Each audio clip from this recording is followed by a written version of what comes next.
सज्जनों, शैलेंद्र दर्शन चैनल पर आप सभी का एक बार फिर से स्वागत और अभिनंदन।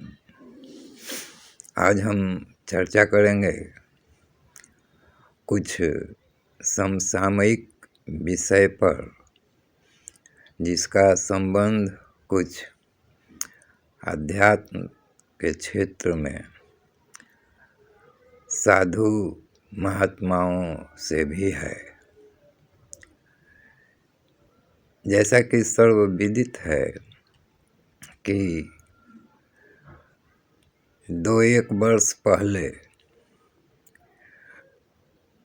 यूक्रेन और रूस में युद्ध छिड़ गया था, जो अब तक जारी है और उसमें लाखों लोग काल कवलित हो चुके हैं, घर विहीन हो चुके हैं, या युद्ध के जो दुष्परिणाम होते हैं दोनों पक्षों में उस तरह की क्षय क्षति हो चुकी है और हो रही है। इसका प्रभाव समूचे विश्व पर, वैश्विक स्तर पर देखा गया है। इसके साथ साथ विगत कुछ महीनों में इजराइल और फिलिस्तीन का युद्ध भी छिड़ा हुआ है, जो अभी भी चल रहा है। इसके फलस्वरूप वैश्विक स्तर पर एक तनाव का माहौल है। युद्ध किसी के लिए भी अच्छा नहीं होता, ये तो कहने की बात नहीं है, लेकिन यहाँ मेरा कुछ कहने का आशय यह था कि कुछ आध्यात्मिक क्षेत्र के साधु संत महात्मागण इन युद्ध की परिस्थितियों को देखते हुए तृतीय विश्व युद्ध और प्रलय और विश्व के विनाश की भविष्यवाणियाँ जैसा वक्तव्य देते रहते हैं यदाकदा। ऐसा मैं इसलिए कह रहा हूँ कि मैं कुछ संतों महात्माओं के विचार सुनता रहता हूँ सोशल मीडिया पर, यह सबके लिए उपलब्ध है। तो इसमें कलयुग की प्रधानता को और कलयुग के बुरे प्रभाव के परिप्रेक्ष्य में उनका यह सब वक्तव्य होता है।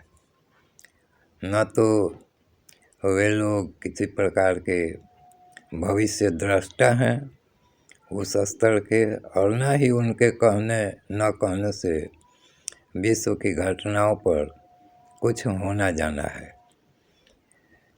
तो सज्जनों, भोले भाले या साधारण श्रद्धा भक्ति और विश्वास से युक्त आध्यात्मिक रुचि संपन्न सज्जनों के मन मस्तिष्क पर एक भय का आवरण छा जाता है जब साधु महात्माओं द्वारा इस तरह की निराशाजनक बातें की जाती हैं। एक तरफ तो वे ईश्वर की भक्ति, राम नाम या कई प्रकार के मंत्रों की महत्ता और यज्ञ की महत्ता और विभिन्न धर्मानुष्ठानों का विवरण देते हैं और उसके सुफल सुपरिणामों की बात करते हैं, और दूसरी तरफ इन सब सांसारिक घटनाओं के परिप्रेक्ष्य में एक भय की मानसिकता का संचार करते हैं और उसका प्रसार करते हैं। तो इस तरह के भेषधारी संतों महात्माओं से अपने विवेकपूर्वक इनके वक्तव्यों से डरना, घबराना या भयभीत नहीं होना चाहिए। और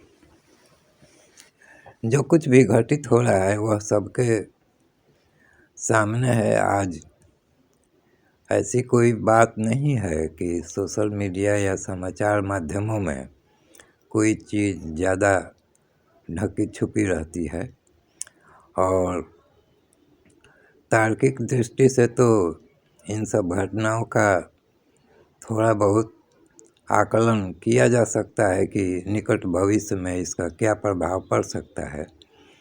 लेकिन ये जो संत महात्मा कहे जाने वाले बुद्धिजीवी नुमा व्यक्तित्व हैं, इन सब महानुभावों के मुखारविंद से विश्व की विनाश लीला का, उसकी कपोल कल्पना का वर्णन और भविष्यवाणी नुमा उनका कथन बहुत ही शोचनीय है। वैसे सनातन परंपरा की बात वे भूल जाते हैं कि कलयुग की उम्र अभी लाखों वर्ष बाकी है और यह पृथ्वी इसी प्रकार उतराव चढ़ाव से गुजरता हुआ, विभिन्न सुखद दुखद घटनाओं से गुजरता हुआ चलता रहेगा। तो हमें तो कम से कम अपने विश्वासों पर भरोसा करना होगा और चतुर्युगी विवरण के अनुसार कलयुग की उम्र 4,32,000 वर्ष के आसपास बताई जाती है। उसमें से अभी उसका शैशव काल ही है, कुछ ही हजार वर्ष गुजरे हैं, अभी लाखों वर्ष बीतने बाकी हैं।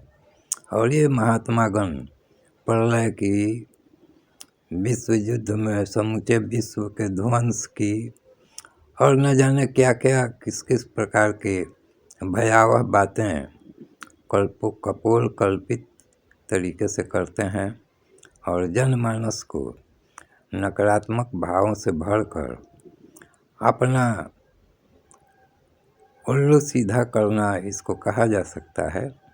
हालांकि एक सामान्य सी अवधारणा है कि संत और महात्मा सबके लिए कल्याणकारी होते हैं, लेकिन हमें समझना चाहिए कि वेशधारी संतों में विवेक और वास्तविक आध्यात्मिक उपलब्धि जब नहीं रहती है तो इसी प्रकार की सतही और हल्की बातें करके वे जनमानस को, अपने भक्त वृंदों को, श्रोताओं को प्रभावित करने की एक कोशिश करते हैं और अपने स्वार्थपरक मनोभावों में वे कहाँ तक लाभान्वित होते हैं ये तो वही जानते हैं।